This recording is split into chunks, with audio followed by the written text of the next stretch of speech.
ইয়াহুদীদের জুলুমের কারণে অনেক জিনিস যা তাদের জন্য বৈধ করা হয়েছিল তা আমি তাদের উপরে হারাম করে দিয়েছি, এবং অনেককে আল্লাহর পথ থেকে বাধা দেওয়ার কারণে তাদের উপর বৈধ জিনিস অবৈধ করে দেয়া হয়েছে। তাদেরকে সুদ খাওয়ার কারণে, অথচ সুদ গ্রহণ থেকে তাদেরকে বারণ করা হয়েছে।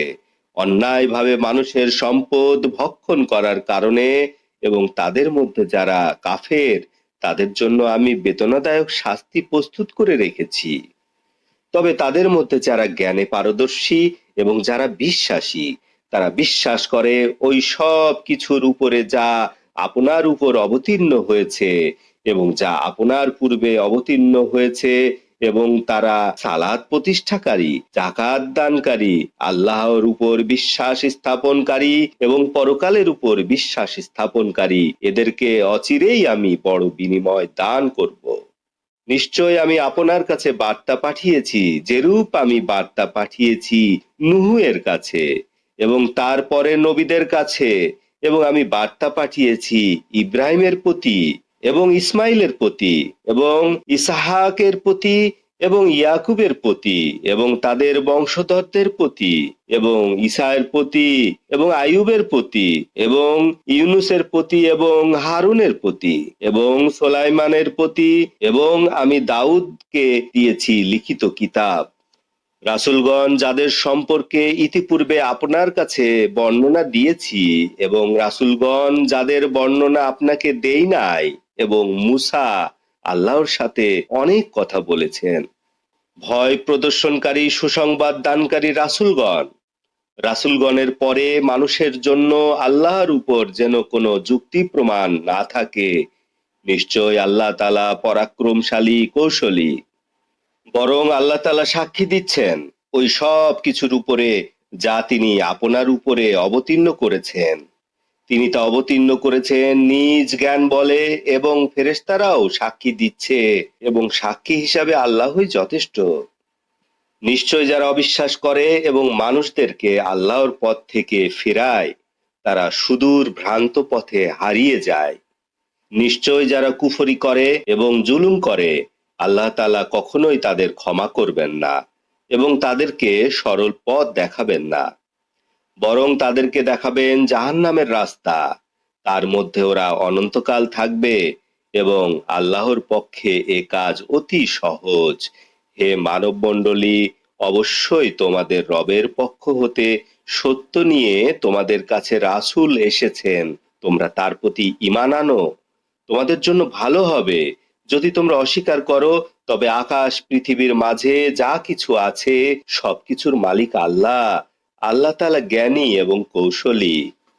হে কিতাব প্রাপ্তগণ, দিনের ব্যাপারে বাড়াবাড়ি করো না, আল্লাহর বিষয় সত্য ছাড়া কিছু বলিও না।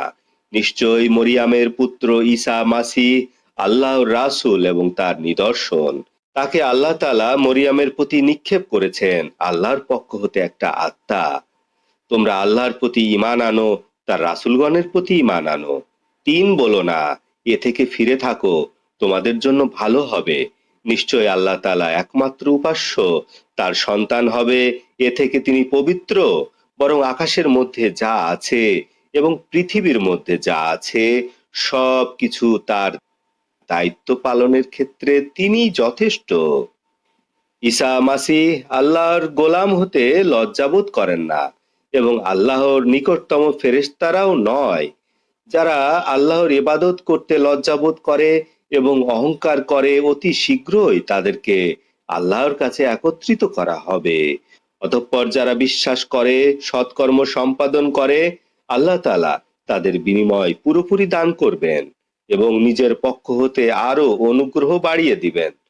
অতঃপর যারা ঘৃণা করে এবং অহংকার করে তাদেরকে আল্লাহ শাস্তি দিবেন, বেদনাদায়ক শাস্তি। আল্লাহ ছাড়া নিজেদের জন্য তারা কোনো বন্ধু পাবে না, কোনো সাহায্যকারীও পাবে না। হে লোক সকল, অবশ্যই তোমাদের রবের পক্ষ হতে তোমাদের কাছে একটা উজ্জ্বল প্রমাণ এসেছে এবং আমি তোমাদের প্রতি উজ্জ্বল আলো অবতীর্ণ করেছি। অতঃপর যারা ঈমান আনে আল্লাহর প্রতি এবং শক্ত করে তাকে ধারণ করে, অচিরেই আল্লাহ তাআলা তাকে দয়া এবং অনুগ্রহের মধ্যে প্রবেশ করাবেন এবং তার দিকের সরল পথ তাদেরকে দেখাবেন। আপনার কাছে মানুষেরা ফয়সালা চায়, আপনি বলে দিন, আল্লাহ তাআলা কালালা সম্পর্কে তোমাদেরকে রায় দিচ্ছেন। কোনো মানুষ যদি মৃত্যুবরণ করে, তার কোনো সন্তান না থাকে, তার এক বোন থাকে, তবে তার ত্যায্য সম্পত্তির অর্ধেক তার বোন পাবে। আর যদি ভাই থাকে এবং তার সন্তান না থাকে, তবে ভাই তার সম্যক সম্পত্তির মালিক হবে। বোন যদি দুজন থাকে, তবে তারা তিনের দুই অংশ পাবে। যদি ভাই বোন থাকে, তবে পুরুষেরা দুই নারীর অংশের সমান পাবে। আল্লাহ তোমাদের জন্য স্পষ্ট করে দিচ্ছেন, যাতে তোমরা পথহারা না হও। আল্লাহ তাআলা সর্ব বিষয় পরিজ্ঞাত। আমিন।